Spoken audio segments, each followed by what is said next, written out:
Hello team, welcome to another ATP Geopolitics video with myself, Jonathan MS Pearce. This is a Ukraine war news update, first part thereof for the, 16th of July 2025. We're going to go to the Ukrainian general staff figures for the Russian losses for the day before. All the usual caveats apply, of course, you can find them linked in the description to the video below. 1,170 personnel lost is a typical number for the time being in that category. 3 tanks and 2 troop carrying AFVs likewise, well below the daily average for both of those. 49 artillery systems taken out by the Ukrainians. That's a typically high number, over twice the daily average. Might well include mortars. I was talking about that. Yeah, well, it definitely does include larger mortars as far as I'm aware, but I wonder whether it also includes smaller mortar teams. 2 anti-aircraft warfare systems, 82 vehicles and fuel tanks. Fairly typical numbers, although 2 anti-aircraft warfare systems is useful for sure. Now, Andrew Perpetua has another lost list out. This is a day in arrears, so this is referring to 2 days ago, although they're quite often sort of stats that are in arrears anyway. It's just what is published on a given day. It doesn't mean it was something that was blown up the day before. Quite often you get montages released by units that might signify 2 weeks worth of work. They release out on a day, and so you're adding 2 weeks on a single day, but actually it refers to all the last 2 weeks. But then, you know, that kind of averages itself out over time as all the different units are releasing different things on different days, and basically just gives you a sense of what's going on, doesn't it? As you can see, the Ukrainians losing more than the Russians on this particular list. However, a large proportion, like over the last 2 or 3 times we looked at these, is made up of comms equipment, which isn't very expensive and not too bad to lose. Although, you know, the amounts that they are losing in these lists does show that, goodness me, they are losing a lot of it. I wonder whether there are just Russian units who specialize in taking out comms equipment. They release montages of this on a regular basis. So if you were to take that sort of pink grouping out, then there'll be a lot less stuff destroyed and be more a day of parity. Now, we do have some electronic warfare equipment and radar equipment, not huge bits of radar. These are ones that you can put on the back of a Humvee or on top of a Humvee type thing, but that, you know, it's going to hurt if you lose lots of that continuously. I don't know about the is that a Bukovet or Bukovel radar electronic warfare system? Not too sure about that, but we can see that basically all different types of drones are having effect. A lot of Vandal drones being used here, Molniya as well. Those are the cheap and cheerful, or cheap and horrific drones, the fixed wing drones that the Russians use quite a bit. Vandal drones, very successful for the Russians. You can see the amount of stuff taken out by Vandal drones.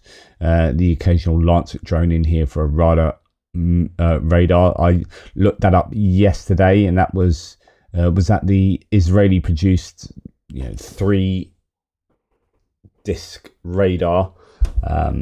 But if you remember from yesterday, I think that's what it was. So we go down to artillery. We've got an AHS Crab there, one of the South Korean, Polish co-produced self-propelled guns. We've got M777 damage, D30 damage, M101, a few bits and pieces there. Tanks, T72s and 64s. Destroyed. We've got a damaged Leopard 1A5 hit by a night vision FPV drone. And then when we come down to the APCs and MRAPs, we've got quite a list of stuff there, as in, bit of a mix. You've got M113, the Finnish Sisu XA180, you've got Snatch Land Rover, old UK vehicle. I hope that's not one of the ones that we provided as a medevac vehicle. Max Pros, Cossacks, Senator, MRAPs and all sorts. 2 captured there, Cossack and a Max Pro. That suggests the Russians are taking land. Usually if that happens, it means they're taking areas quite quickly. It could be happening around Pokrovsk area, where there's some worries for the Ukrainians there for sure. They're also having a bit of joy just to the east of Tekhino. I think the Russians are really trying to push back in both Sumy and Tekhino areas, as they realise that the Ukrainians have had quite a big success up there. Now, we've got quite a few Humvees here and whatnot, most of them damaged. Moving on to trucks and ATVs and civilian vehicles, quite a few bits of kit there. So a fair amount of stuff there lost by the Ukrainians, but nothing too life-changing. For the Russians, we have no massively valuable bits of kit at the top, like air defense systems, but we have a few electronic warfare systems there, and then quite a lot of D30s and D20 howitzers, a couple of MT12 anti-tank guns. They're direct fire guns rather than indirect. Up like that is indirect. Direct fire, you can see what you're looking at, you fire at it. We have a few tanks, few IFVs, few APCs, some trucks, ATVs, quite a lot of motorcycles and quads, and then normal plethora of civilian vehicles on the list as well. So not too bad for the Russians there. I'd say that the Ukrainians have lost more, have had a worse day than the Russians in terms of equipment lost on that particular day's worth of scouring the socials. Right, Tim White here says, a couple of days ago I wrote about a missing helicopter in the far east of Russia. It's a Mi-8. I don't think it's actually a military helicopter, but 2 technicians and 3 crew on board, they're all dead. That has been found in the Khabarovsk region, 22 kilometers from a place called Okhotsk, where I think it was flying to. So that has happened. Now, some pictures coming out from Atesh looking at a ship in Sevastopol that is covered. I don't know if you can see from that image there. I'll see if there's... no. It's covered with camouflage netting there on top. Now, Atesh are saying that they spotted a damaged Russian warship in Sevastopol. Agents observed a vessel hit by a Ukrainian strike in Kilin Bay.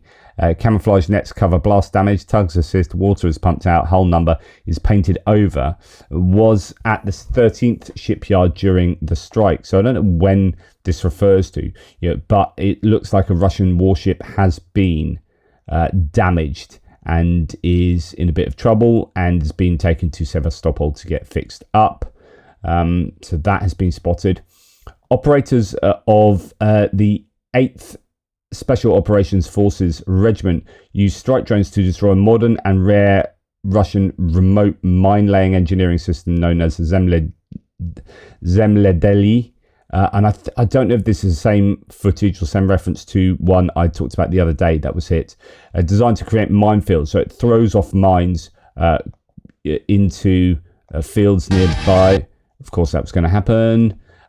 Throws off mines into fields nearby. Let's see if I can get it any bigger than that. I don't know that I can. That's annoyingly small. I've seen better footage of... here it comes. Yeah, so what's interesting with this is the number of drones that fly at this. So that's one drone that's hit it. Here we now have another drone. It's already been immobilized, by the way. So that's 2 drones. It's now smoking. You got a 3rd drone coming in here.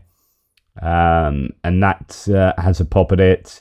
And quite often you have an awful lot of drones used to really properly take out a vehicle. Remember that huge Mad Max style tank that was destroyed recently? That took 60 drones to take it out. Now that was fully protected against drones, right? So this vehicle is not protected against drones. Here's the initial strike. That's when it was moving.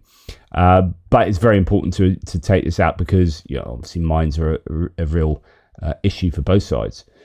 Okay. Then we have, this is one of several videos of guided glide bombs being used by the Ukrainians. They are using JDAM and Hammer, AASM Hammer bombs from the French very effectively. JDAMs from the Americans. This is at a command post in Tetkino area where quite a lot of activity is taking place and just huge.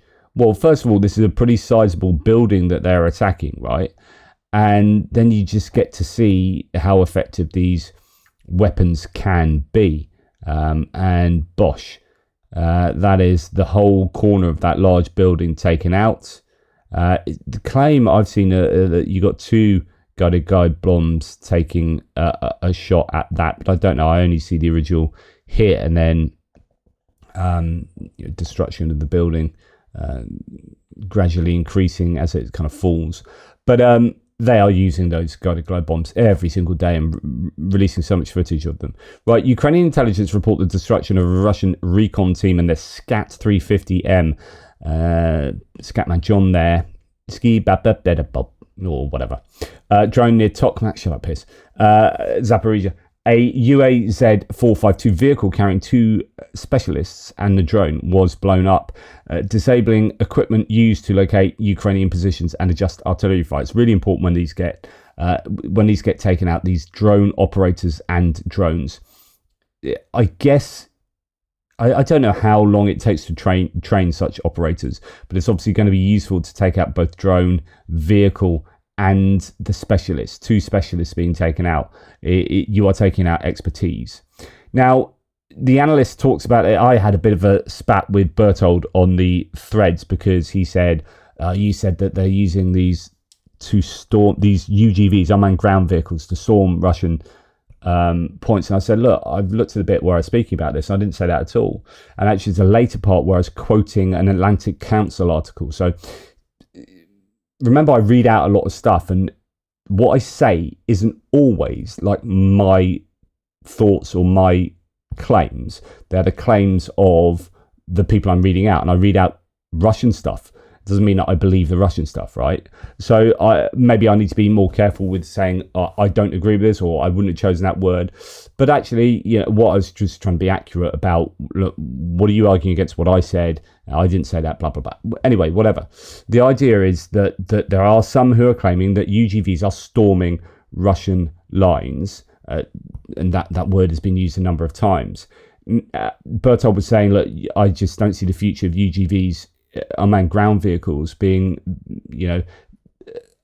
I guess not so much the kind of mine-laying ones and the supply and the medevac ones, but the offensive ones. I don't see a future in that, whereas I'm completely opposite. I'm like, that is a future. The Ukrainians know it's a future. Using UAVs, aerial drones, UGVs, ground drones, USVs on the water, and using all of these so that you don't have to use human beings. Like, Ukraine absolutely know they can't afford to lose human beings, so they will use, even if like a machine gun team is going to be more effective than a UGV in doing a particular thing, you would still rather use 2 or 3 UGVs to achieve the same thing. And it may cost a lot of money, but that cost against a human life is something that Ukraine, they'd much rather pay, $50,000 for a UGV, knowing that it could well not be quite as effective as a human and get blown up, because that thing getting blown up is not a human dying. So, world first for Ukraine, and it's a little prophetic on things to come, says the analyst here. And again, this is the analyst, it's not me. I'm just reporting what he is saying. Late last week, in the Bova direction, part of a long spike salient the Russians have created in the north, Ukraine used air and ground drones without any soldiers to assault Russian positions. Not only were the ground drones able to do their work, some were gun armed, some with explosives, but in coordination with the air drones, they took Russian soldiers prisoner who had realised they had no way out and surrendered. Sounds simple enough, right? And I reported this, and indeed, I think Reporting from Ukraine has also done some stuff on UGV usage recently in some of their videos. Then start thinking of the implications of what happened. In effect, human-directed robot drones stormed an enemy position and forced their retreat and surrender. No human was involved in the combat. No Ukrainian lost their life or were injured. It's the first time in recorded history that remote-controlled drones have won a battle and taken prisoners without humans involved on one side. That's a milestone in this war and in military operations. And it is. And in fact, when you then see this came out today or yesterday, as one of the PLA, the Chinese army, one of their People's Liberation Army, one of their kind of PR videos. But it is pretty interesting to see combined arms initiatives where you're talking about like infantry and the use of I just literally muted that, where you have the combinedness is the use of aerial drones and ground drones. Here we've got robot dogs and UAVs that the Chinese have been developing. Their robot dogs they've done quite a few videos of these robot dogs, and here, I mean, it almost looks like the PLA's version of Jurassic Park or something. I don't know. Roaming over the landscape are these robotic dogs.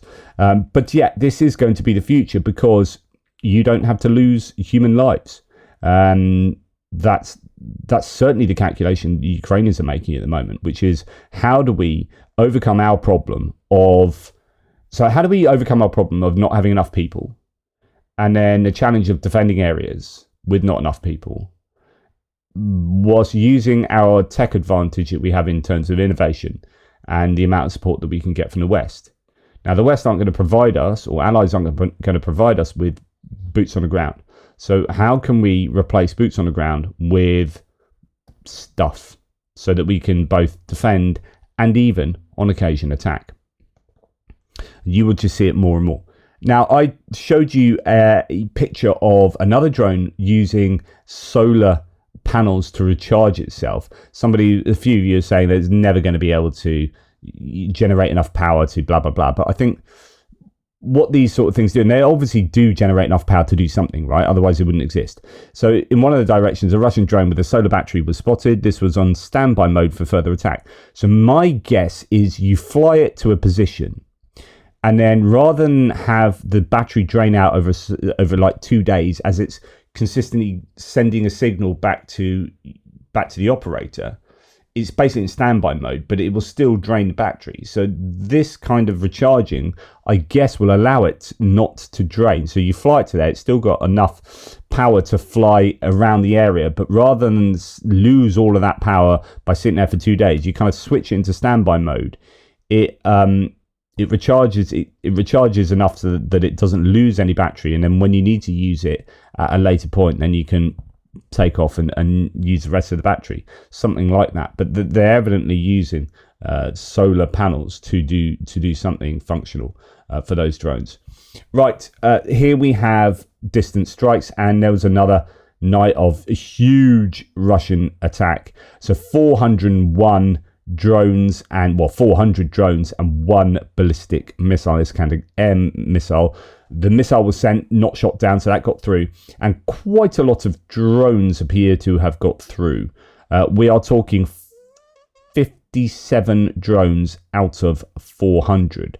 So that is a bit of a problem. That's 1/8, just over an eighth, isn't it? So yeah.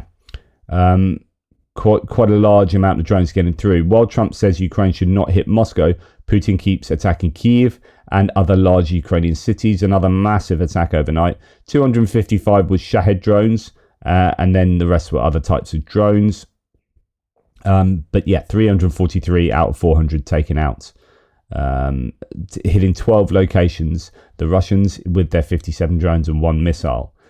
Yet another massive Russian drone attack on Kyiv last night. Ukraine last night. More Ukrainian civilians injured, more of Ukraine damaged, says Anton Gerashenko. Sleepless night of terror for millions of people. Russia keeps attacking Ukrainian people in Vinnytsia. Civil infrastructure and an industrial object were hit. 8 people were injured. We got Kryvyi Rih was attacked. We got Kharkiv was heavily attacked. Odesa attacked. Sumy as well. So a lot of activity last night. 16 plus explosions were heard in Kharkiv, and that was last night while it was still going on. That was 9:35 our time, at 11:35 Ukrainian time. So that's clearly not going to have been the last of it, I would have thought. 16 plus explosions heard in Kharkiv. The Russians really going for it last night. Explosions in Odesa during the day as well.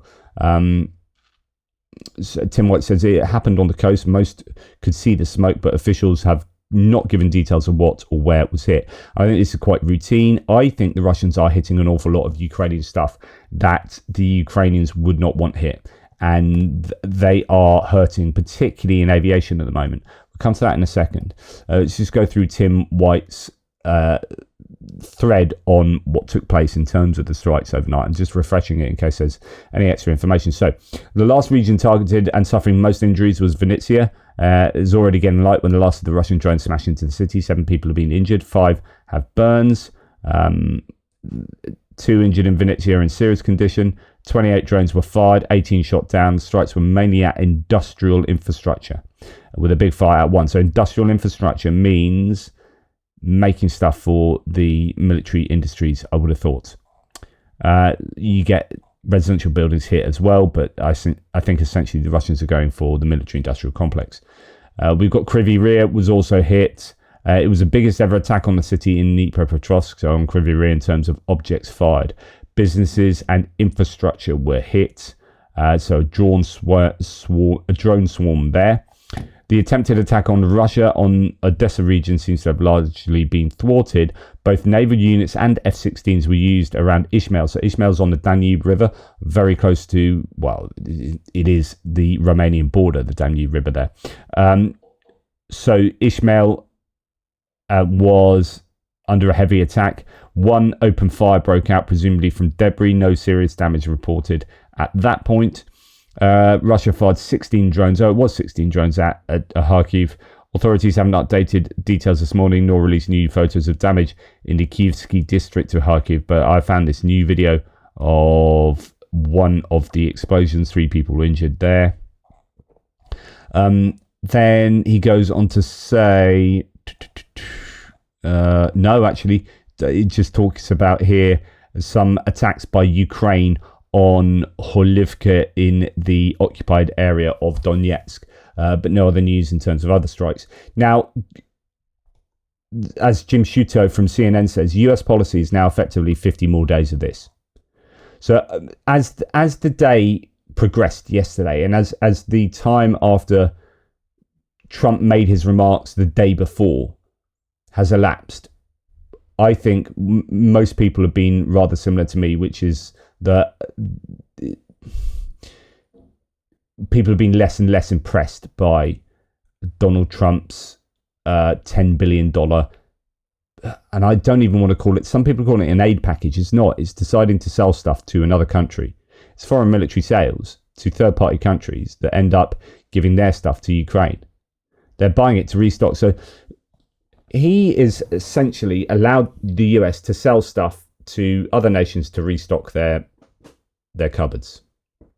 That's really what's happening. And he's trying to sell it as supporting Ukraine, which of course it is, you know, eventually it does help Ukraine. Of course it does. But it's not the US helping Ukraine so much as it's Germany and Denmark and these countries that are spending that money on the kit so that they can give their own kit to Ukraine. And I think more and more people have realized that, apart from Intel Skit. So I keep posting on Twitter to this, one of the sources I often use, who's like waxing lyrical about how this is, look at how much this is compared to Biden. Like, you're comparing PDA, which is Biden giving stuff. This is giving from our stocks because we find it so important. Comparing that to Trump selling stuff to other countries for a profit. I'm like, it's not apples for apples. Come on, man. Like, sort this out. You need to compare. If you're going to do that, add up the PDA. By the way, Biden's PDA was infinitely more than Trump's PDA, which apparently supposedly is nothing at the moment. Let's talk about it being 300 million. So you want to compare PDA, USAI funding, and foreign military sales that end up helping Ukraine. Those 3 aspects that the US did under Biden, and compare that to essentially this $10 billion worth of kit being sold to other countries. And I don't think it's much of a comparison there. Now, the Ukraine has been hurting. On the night of the 14th to 15th of July, so this was not last night but the night before, the Russians carried out an airstrike on the Zaporizhia International Airport, and yet another firm's image to suggest a large-scale damage being done to Ukraine's air infrastructure. And then add to that, so this is now, what, the 5th in sort of 3 nights I've mentioned. So we had the MiG repair factory, we had the MiG engine factory, we had an airbase or airfield, and then 2 airfields today. So that's 5, and that's probably not exhaustive, right? So on the 9th of July, this is now going back a week, the Russians carried out a massive airstrike on the Zerna airbase in Zhytomyr Oblast. So look at that huge amount of fire there. So whatever infrastructure was in this area is, yeah. Anyway, a lot of heat signatures, says the Military Watch. A lot of heat signatures detected by the NASA firm's data were located near or over the aircraft revetments in the northwestern area of the base. In a Maxar high-res photo from the 27th of August 2024, 7 Su-27s, possibly some retired, are visible parked in these revetments. So you've got these sort of planes there. So going back to the original picture, that looks to be in this area of the map. The revetment at this particular location received a direct hit. If any aircraft was parked there, it was completely destroyed. A high-res Maxar sat photo from the 27th of August 2024 shows a Su-27 covered in camouflage netting inside the same revetment that was struck on the 9th of July. Another affected area of the tarmac in this area was at a particular location. The not airworthy Il-76, which has been on the base since the beginning of the war, may have been damaged there. A missile or drone exploded near the tarmac at another particular location. The warehouse there was destroyed. High-res Maxar satellite imagery from the 27th of August 2024 for better orientation there.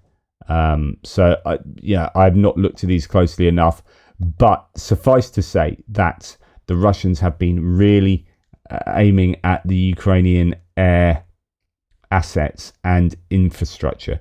Now, you would hope that if there were warnings for this airport of drones and missiles incoming, that they would scramble and get as many planes up as possible, so that you might get destruction at these revetments, but they might end up being empty because you get your planes up. But that might not have happened, and Ukraine might well have lost a lot of capacity over the last week or so. Just remember that when we have nights like last night, 57 drones getting through, not getting shot down. That's 57 drones potentially hitting their targets. That could be 3 airfields getting taken out. That's what I mean. Like, every night when there's a missing number here, you've got to be thinking, well, what have they hit? And if you don't hear about it, that's usually bad. In my opinion, that's worse news. So last night, we don't hear about it. We hear, they've struck some or industrial enterprises have been hit. I'm just thinking that, the industrial, military-industrial complex has had a bit of a tonking recently, I'm guessing. And probably airfields, well, definitely airfields as well. So, the analyst, again, another little thread here. The race Patriots versus Iskander and Kinzhal missiles. I've had confirmation that Russia has started to split its nighttime attack strategy. The missile element tends to be orientated towards air bases and what they believe are businesses working on the war effort, mostly in West Ukraine. So this is exactly what I've been talking about, which is, I try and put this all in order. Cruise missiles are largely used against power nodes. Missiles also being used against ammo storage and possible C3 sites, so that's command and control, and that puts Patriot up front as the only real means of defense. While the number of batteries does matter in terms of flexibility and coverage, the issue in the missile is the missiles themselves, or the lack of them.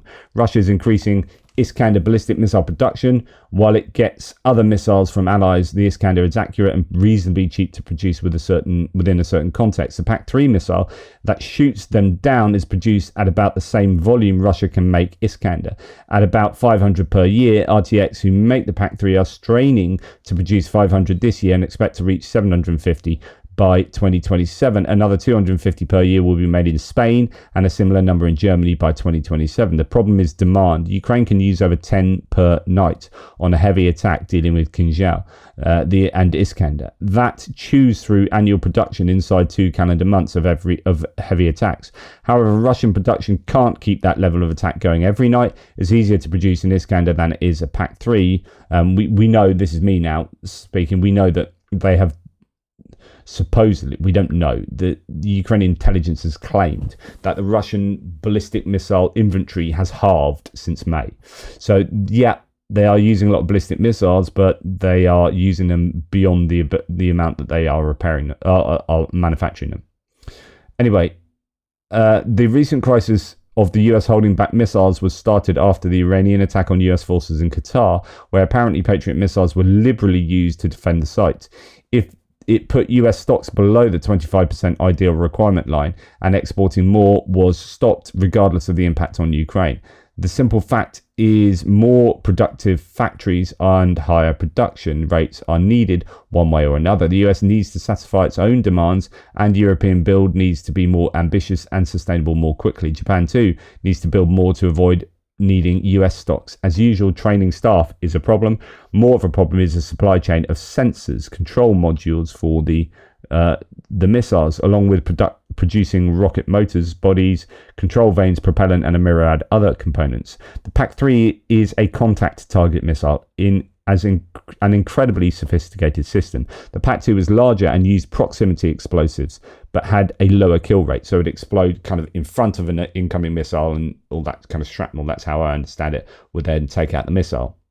Whereas the PAC-3 directly hits the missile. The Russians think they can outbuild the means of defense, and that's exactly what they will keep trying to do. Western industry needs to get in gear faster. It has to replace what Ukraine is using and maintain it, let alone replace the stocks it's already used across Europe and the other donors. So the other thing to add into this is the Europeans need a PAC-3, Patriot PAC-3 alternative. Now there's a SAMP-T NG which is just coming online. Apparently, what was Thierry telling me yesterday? So it's got a 360-degree radar rather than 120-degree radar, but I don't think it goes as far, the radar. So there are advantages and disadvantages, but Europeans need to be producing the crap out of that. And the problem with that appears to be the production rate of the missiles. Again, it's the interceptor missiles, the Aster-30 missile that they use in that. They just can't produce enough of them at the moment.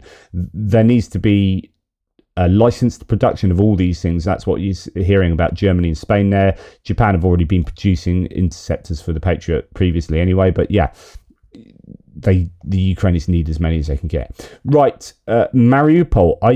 I haven't seen too much reported on this, but a couple of videos have come out to suggest that Mariupol was on the receiving end of some serious strikes yesterday by the Ukrainians. There were warehouses and construction areas that were hit.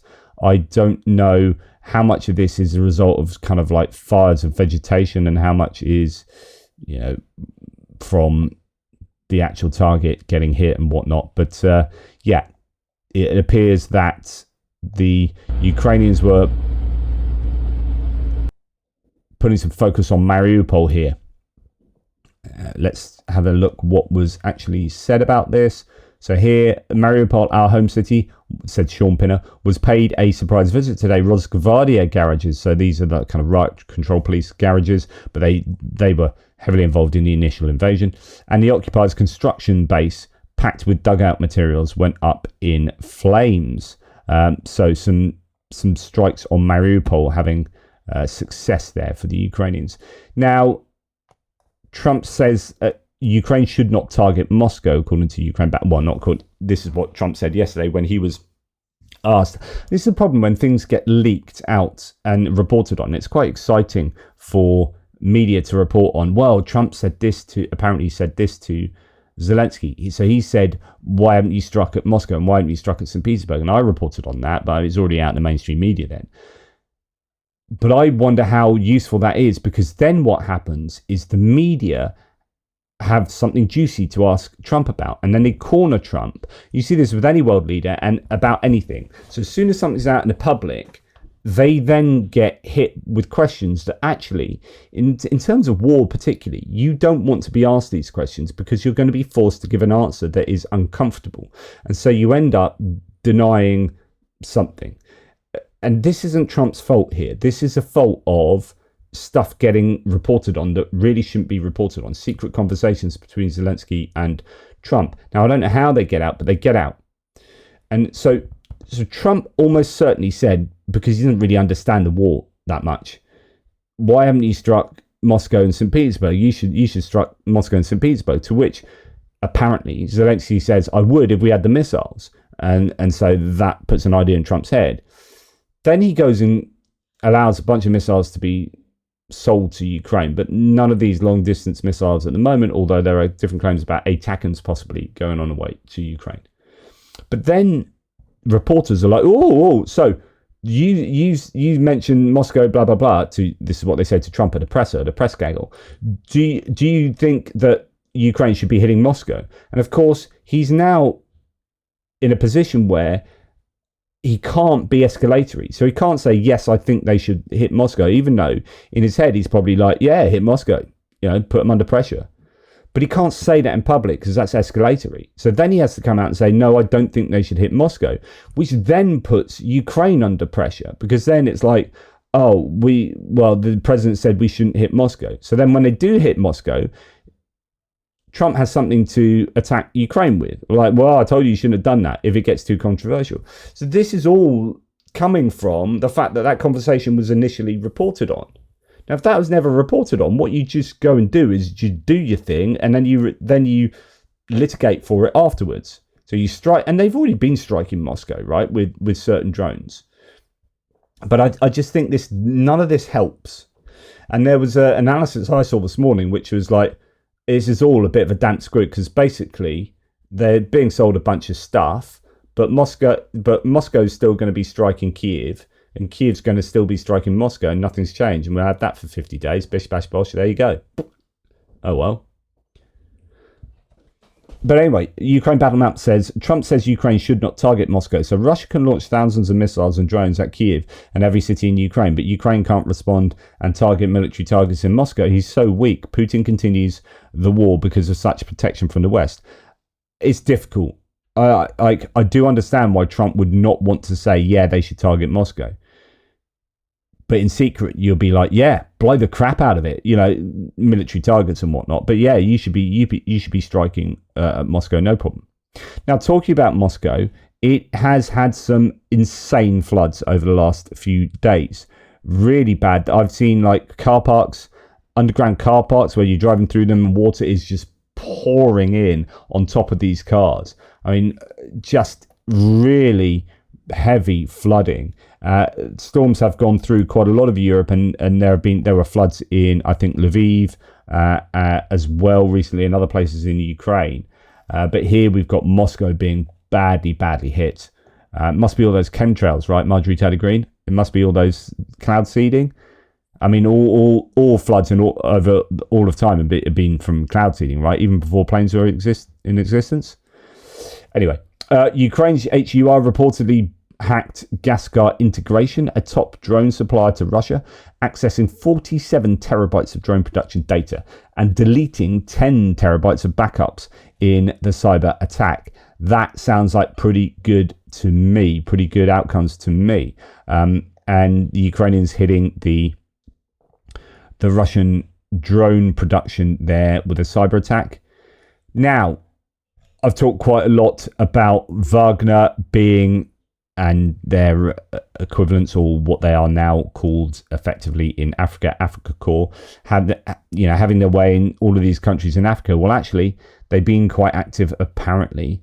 According to a journalistic investigation by Balkan Insight, Russian intelligence services, including Wagner operatives, were training recruits at training camps located in Serbia and Bosnia-Herzegovina in preparation of a possible coup in Moldova. The operation primarily involved Moldovan citizens who at the initial stage had their passports and phones confiscated. The training program included, among other things, drone piloting. One of the recruits, Maxim Roska, reported that participants were paid between $300 and $500 for a 10-day intensive course, with payments made in cryptocurrency. I mean, this is Russia's new thing, isn't it? Payment by crypto.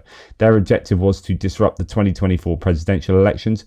Bosnia initially denied the allegations, but the local prosecutor's office eventually opened a criminal case.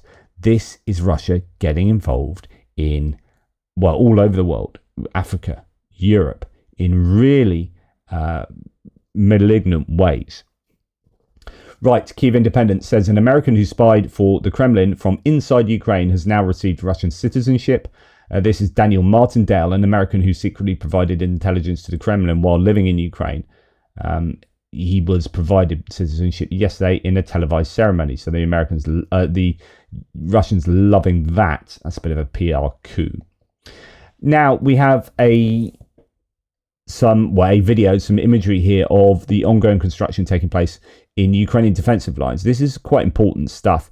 Although it's quite interesting here because these defensive lines, I mean, on the one hand, they're pretty impressive, but on the other hand, they do look rather straight. But that could just be because they are the tank ditches. Normally, you want to zigzag your trenches because otherwise you can just like go down them and attack down them. But I don't think these are for humans. These look like tank ditches that make it very difficult for Russian equipment to traverse. and apparently the Ukrainians have done an all right job recently, according to some sources, of producing extensive defences further back. And this then makes it even more difficult for the Russians to claim that they are going to have these maximalist intentions of taking, all of Ukraine or all of Ukraine up to the Dnipro river, etc., etc. I mean, they will have to contend with some serious obstacles while getting hammered by drones and all sorts. And as you can see, you've got concertina wire, all sorts of different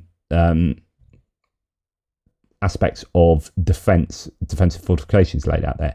Now, Playfar says Ukrainian soldiers are satisfied with the new defensive lines, but these lines are also giving problems to the Ukrainians who have to retreat behind them, because engineers only leave 2 to 3 roads open for a very long stretch of terrain, and the Russians often set up ambushes to the Ukrainians that want to cross them. So if you go back to the video we just seen, there's no road crossing these. So if you're coming from the right hand side as a Ukrainian and you're wanting to retreat with equipment, I mean, as a defensive line, you now have to contend with your own defensive lines. So you're screwed.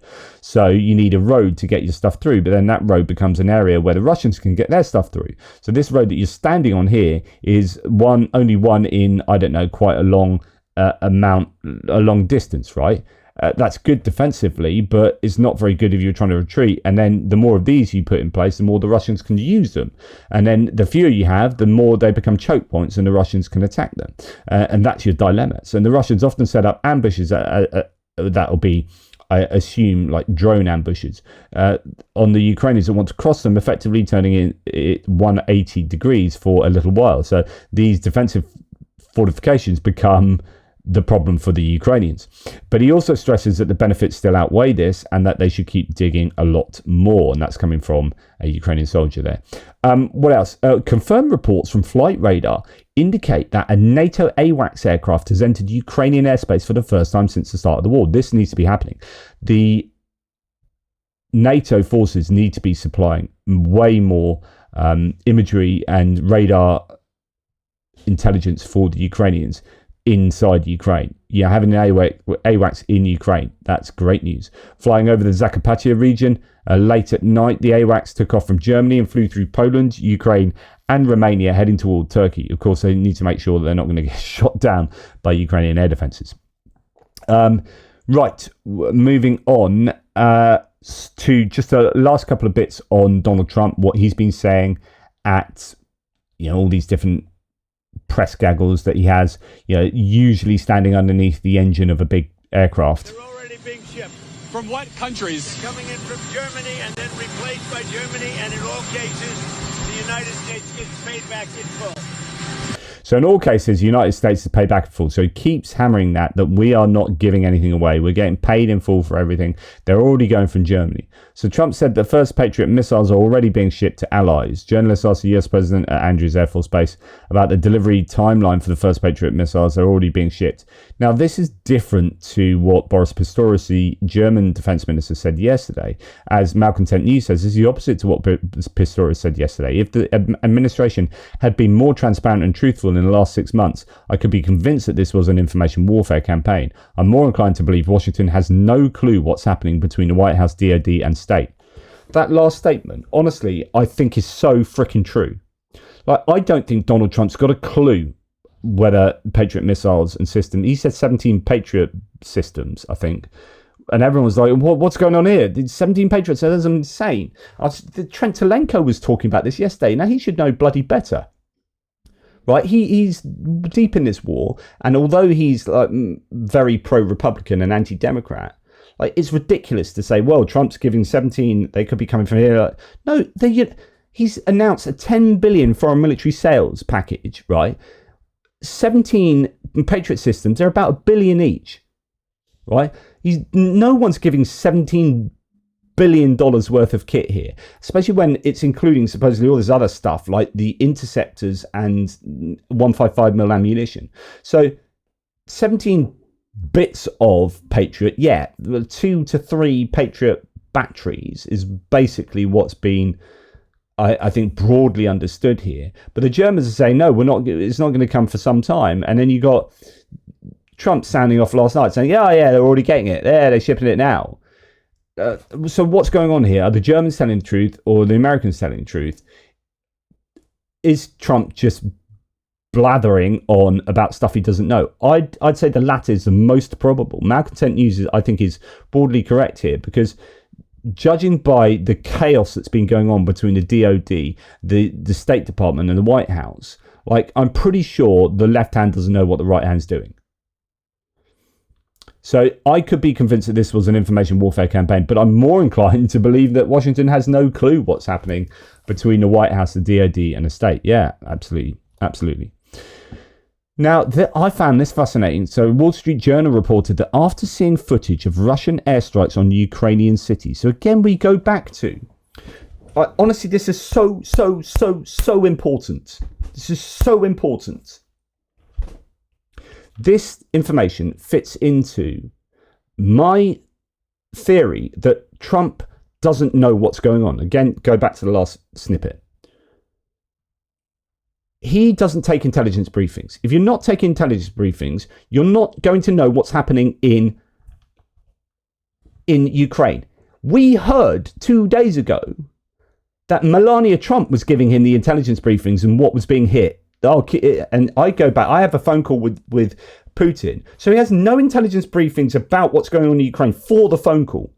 And he speaks to Putin, he's just winging it with Putin. Speaks to Putin, oh, you told me I'm really nice and big and handsome. Oh, that's nice, thank you. Oh, I just had a lovely phone call with Putin. Oh, Putin's a lovely guy. And this is what Trump said. That bit's my embellishment. But Trump said this. He said, I had a lovely phone call with Putin. Then I'd go back and speak to the First Lady. And Melania would tell me they've just bombed Kyiv.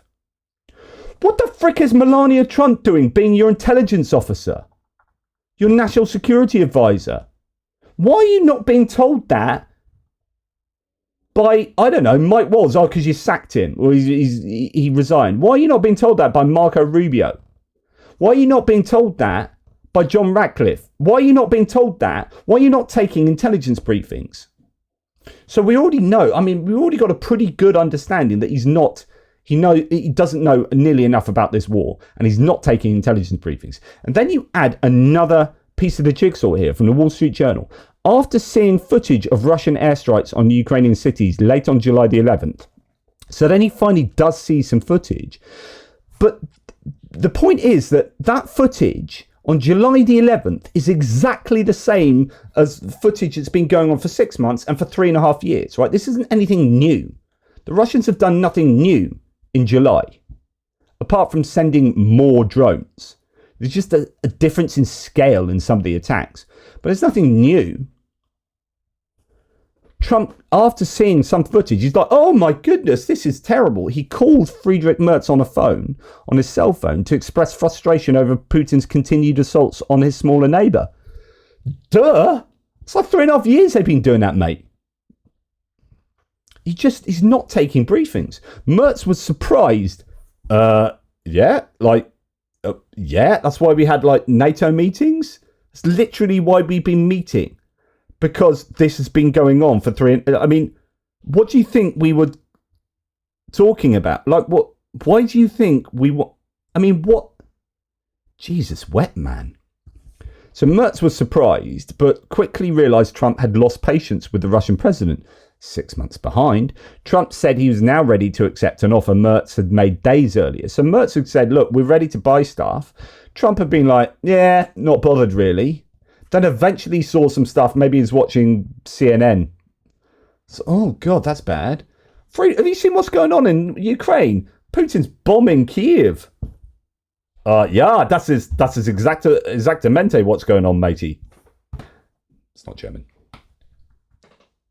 Dude, you said you wanted to buy a load of stuff off us. Well, yeah, I reckon we could sell you stuff as long as we can make a profit. Yeah, that is good. Trump said he was now ready to accept an offer Merz had made days earlier to use German funds to buy US-made weapons for Ukraine, the two officials said. After viewing the Russian strikes, Trump reportedly shifts stance and agrees to German funding for US weapons to Ukraine. Is this a sign of realignment or just pressure politics at play? No, this is someone that doesn't really have the first clue about what's going on in a war, suddenly getting an insight into what's actually going on in a war. Garbage in, garbage out. If you don't have decent information about stuff, you can't make good decisions about stuff. He's not had decent information about stuff because he's surrounded by people who are compromised by ideology. Your Stephen Millers and your whoever else. Surround yourself with competence and you can have a chance of making competent decisions. Right, that's enough for me. Take care. Speak soon.